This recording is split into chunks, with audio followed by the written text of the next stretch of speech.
د دې د وجې نه صرف او صرف که عزت هغه غواړئ د الله د دین د زده کړه کې دی، د قرآن په حفظ کې دی، د دې په علومو باندې ځان پوهاوه کولو کې دی. که د وخت امامان ځان نه جوړول غواړئ، که ځان نه د ستورو په شان ځلیدونکي خلک غواړئ، که ځان نه د خوشبو والا ګلان جوړول غواړئ چې هر سړی بوی کوي، دې علم ته کښېنئ، خپل بچي دې علم ته کښېنوئ چې هر سړی سینې ته رانږدې کړي.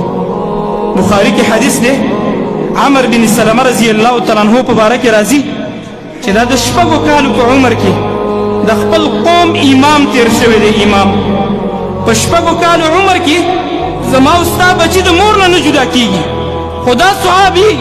عمر بن سلمه رضی الله تعالی عنه په دومره کشرۍ کې په 6 کالو په عمر کې چې د ده به کپړې هم پوره نه وي، پرتوګ به هم صحیح نه و اچولی، د خپل قوم امام تیر شوی دی. امام دا وایي زه به مې د والد صاحب سره تللم، نو کله ناکله به داسې وشوې چې قافلې به تېرېدلې د تجارت، نو زما پلار به ترې تپوس وکړو چې څه نوي خو نه دي راغلي، نو هغوی به وایي قرآن راته ولوستل، قرآن به راباندې تلاوت که، وایي په لاره روان داسې مدرسې نه چې په مدرسه کې وقف وو. ای ماشومانو دا واقعه یاد وساتئ، دغه عمر بن سلمه رضی الله تعالی عنه هم ستاسو په شانتې ماشوم صحابي و، خو د الله د کتاب سره یې څومره مینه وه. تاسو په مدرسه کې ناست چې قرآن حفظ نه کوي، غټه بدبختي به ستاسو. عمر بن سلمه رضی الله تعالی عنه وایي د قافلو والا نه به مې قرآن اورېدل او هغه ما حفظ کړ، یاد مې کړه. وایي یو وخت کې زما پلار خپل قوم سره لاړې د الله د رسول خواته، زمونږ ټول قوم ایسته ایمان راوړو. وایي نبي کریم صلی الله علیه وسلم ورته احکام وښودل چې په تاسو کې د یو کس اذان کوي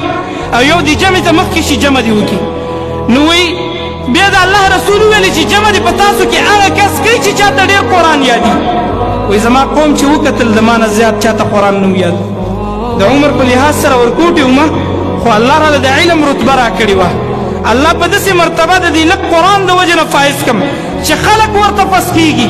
الله د دې لږ علم د وجې د قرآن د وجې په کشرۍ کې د 6 کالو په عمر کې د قوم امام جوړ کړه چې د ده په تکبیر باندې به مشران خلک هغه رکوع ته تلل، د ده په تکبیر باندې به خلک سجدې ته تلل.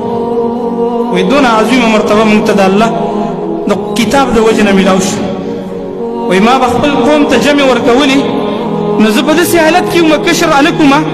زما به پرتوګ نه و چې کله به سجدې ته لاړم نو دا بعضې اندامونه به زما ښکاره شي. نو وایي قوم خلکو به ما باندې لپټې راوارتولې شاته نه زنانه او ویلې به چې د خپل امام شرمګاه دا بعضې اندامونه د موږ نه پټ کوي، په دومره کشروالي کې د قرآن د وجې نه د قوم امام جوړ شي. دا وایي یو وخت قوم زما دپاره یو څادر واخیستل د دې دپاره چې ما ته تې جامې وګنډي. وایي زه په هغه جامو باندې دومره خوشحاله شوم، فما فرحت بشیء چې ما ته په ژوند کې د یو څه د وجې نه دومره خوشحالي نه ده میلاو شوې، څومره خوشحالي چې د دې جامو د ګنډلو د وجې نه ما ته میلاوه شو. نو ای مشرانو، ای سپین ږیرو، ای د هغه خلکو دپاره دا خبره کول غواړم چې بچي لري، خیر دی که ټول بچي نه شئ، ټول زامن نه شئ مقررولی، کم از کم په دې خپلو بچو کې یو زوی د الله دې کتاب ته ورکړه، د الله دې کتاب ته یې کښېنوه. قسم په الله کېدی شي چې دا یو زوی ستا د نجات دپاره د قیامت په ورځ د الله مخې ته ودرېږي چې الله ما باندې پلار محنت کړی و، الله زه کتاب ته کښېنولی وم، ما چې دا کمې خبرې یادې کړې وې، الله دا د دې پلار محنت او ثمره ده، زما دا پلار زما په سفارش جنت ته داخل که، دا ممکنه نه ده. نو د دې د وجې نه یو زوی هغه دې علم ته خامخا کښېنوئ، د دې دپاره چې د دې علم په نور باندې منور شي.